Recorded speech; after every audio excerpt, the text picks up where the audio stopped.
Hi, my name is Hang Quach from St Vincent's Hospital, Melbourne, and the University of Melbourne. And I'm here to discuss how BCMA-directed bispecific antibodies are currently utilised in real-world practice for multiple myeloma. The approval of BCMA-directed bispecific antibodies has significantly transformed the treatment landscape for patients with multiple myeloma.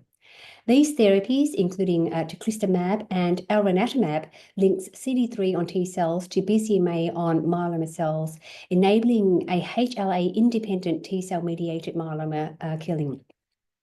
Both agents are approved in various parts of the world for use in triple-class exposed patients with relapsed refractory multiple myeloma who've typically had 3 or 4 prior lines of therapy. In the United States, both teclistamab and elranatamab are FDA approved for patients with at least 4 prior lines of therapy. In the European Union and United Kingdom, the requirement is 3 prior lines. Canada follows the US model for elranatamab, and in my own country, Australia, elranatamab recently received a positive recommendation for reimbursement for triple-class exposed patients with at least 3 prior lines of therapy. Teclistamab gained approval based on the MajesTEC-1 trial, showing a 63% response rate and median progression-free survival of just over 11 months. Elranatamab, approved via the MagnetisM-3 study, had a 61% response rate with a median progression-free survival just over 17 months. Both drugs carry notable risk of cytokine release syndrome, or CRS, hematologic toxicity, and infection, with CRS being mostly low-grade and predictable, often confined to the step-up dose or first full dose. In the real world, clinicians are increasingly familiar with strategies to mitigate these toxicities. Tocilizumab is now used early upon grade 1 CRS, often at first sign of fever, and in some cases given prophylactically to reduce the incidence of CRS without concern of a negative impact on disease response. Compared to patients in the MajesTEC-1 study, a single prophylactic dose of tocilizumab has been shown to reduce the incidence of CRS from 72% to 26%, primarily by decreasing the rate of grade 1 CRS with little effect on grade 2 CRS. Some centres around the world opt to monitor grade 1 CRS without tocilizumab, or use corticosteroids like dexamethasone 8 to 10 milligram at first-line treatment for CRS, despite limited evidence supporting this approach. In our experience, early tocilizumab use effectively mitigates CRS and shortens hospital stay. Outpatient administration of teclistamab or elranatamab is also becoming more common in the real world in centres with appropriate protocols in place, though inpatient monitoring during a step-up dose plus minus first full dose remains standard of care in many centres. Hematologic toxicity is common during treatment with these agents, often also from prior therapies and disease-related marrow suppression, but it's typically manageable with supportive care.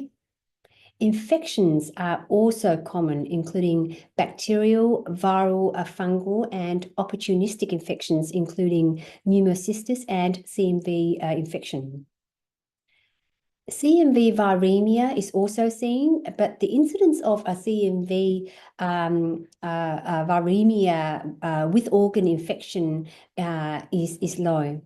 Preemptive therapy with ganciclovir or valanciclovir for CMV viremia without organ involvement is not routinely done in our practice, though it may be considered based on clinical judgment. I always recommend routinely involving infectious disease specialists in such a decision. For patients starting BCMA-targeted bispecific antibodies, we routinely ensure COVID-19 vaccinations, including boosters, are up to date. Most patients receive prophylaxis for pneumocystis, while other antibiotic or antifungal prophylaxis is guided by local protocols. There is increasing awareness of the need for IVIG replacement, as BCMA-targeted bispecific antibodies can exacerbate hypogammaglobulinemia more than non-BCMA therapies. IVIG is often initiated when IgG level drops below 400 milligram per deciliter or even earlier in the setting of recurrent infections. Real-world practice is also shifting towards a more flexible dosing for teclistamab and elranatamab.